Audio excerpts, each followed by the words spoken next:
নমস্কাৰ বন্ধুসকল, স্বাগতম জনাইছো আমাৰ এই চেনেলত। আজিৰ বিশেষ ভিডিঅ'ত আমি গৰুড় পুৰাণত উল্লেখ কৰা মানুহৰ জীৱন ভাগ্য আৰু কৰ্মফলৰ গুৰ বৰ্ণনা লৈ আহিছো।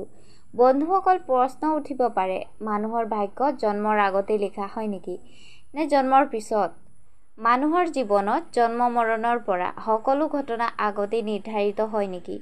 গৰুড় পুৰাণত এইবোৰ বিষয়ে বিস্তাৰিত বৰ্ণনা পোৱা যায়।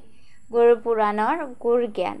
শ্ৰীকৃষ্ণই কৈছিল, হে নাৰদ, মানুহে যি কিছু জীৱনত ভোগ কৰে সেইবোৰ তেওঁৰ পূৰ্ব জন্মৰ কৰ্মফল। কিন্তু মনত ৰাখিবা, কেৱল ভাগ্যই সকলো নহয়, কৰ্মৰ দ্বাৰাই ভাগ্য সলনি কৰিব পাৰি। এক প্ৰাচীন কাহিনী। প্ৰাচীন কালত অক্ষয়পুৰী নামৰ এটা ৰাজ্য আছিল। সেই ৰাজ্যৰ ৰাজা আছিল ৰাজা ৰত্নধৰ। ৰাজা ৰাণীয়ে বহু বছৰ ধৰ্মাচৰণ আৰু তপস্যা কৰিলে। ভগৱান শিৱই সন্তানেৰে আশীৰ্বাদ দিলে, কিন্তু জন্ম হলা পুত্ৰজন শাৰীৰিকভাৱে বিকল। ৰাজা অত্যন্ত দুখিত হৈ শ্ৰীকৃষ্ণৰ ওচৰলৈ গৈ ক'লে, হে প্ৰভু, মই সকলো ধৰ্ম কৰিছো, তপস্যা কৰিছো, তেতিয়াও মোৰ সন্তান বিকল কিয় জন্মিলে? শ্ৰীকৃষ্ণ মৃদু হাঁহি ক'লে, হে ৰাজা, এইটো তোমাৰ আৰু তোমাৰ পুত্ৰৰ পূৰ্ব জন্মৰ কৰ্মফল। জন্ম মৰণ আৰু জীৱনৰ উত্থান পতন পূৰ্বতে নিৰ্ধাৰিত, কিন্তু শুদ্ধ কৰ্মৰ দ্বাৰাই ভাগ্য সলনি কৰিব পাৰা। মানুহৰ জীৱন মানে এক চক্ৰ, যি কৰ্ম অনুসাৰে ঘূৰে।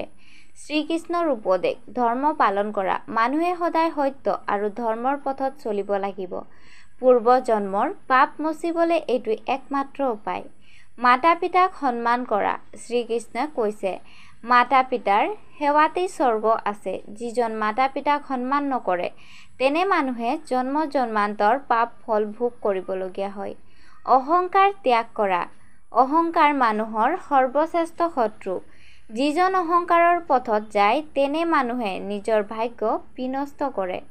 গুৰুত্বপূৰ্ণ শিক্ষা গৰুড় পুৰাণ আমাক শিকায়, মানুহৰ ভাগ্য জন্মৰ আগতে পূৰ্ব জন্মৰ কৰ্ম অনুসাৰে লিখা হয়, কিন্তু ধৰ্ম, সত্য, ভক্তি, সেৱা আৰু সৎ কৰ্মেৰে ভাগ্য সলনি কৰিব পাৰি। জীৱন এক ক্ষেত্ৰৰ দৰে, যি বীজ বোৱা সেই ফল পাইছো। অতঃপৰ আজিৰ কৰ্মে আগন্তুক জীৱনৰ ভাগ্য নিৰ্ধাৰণ কৰে।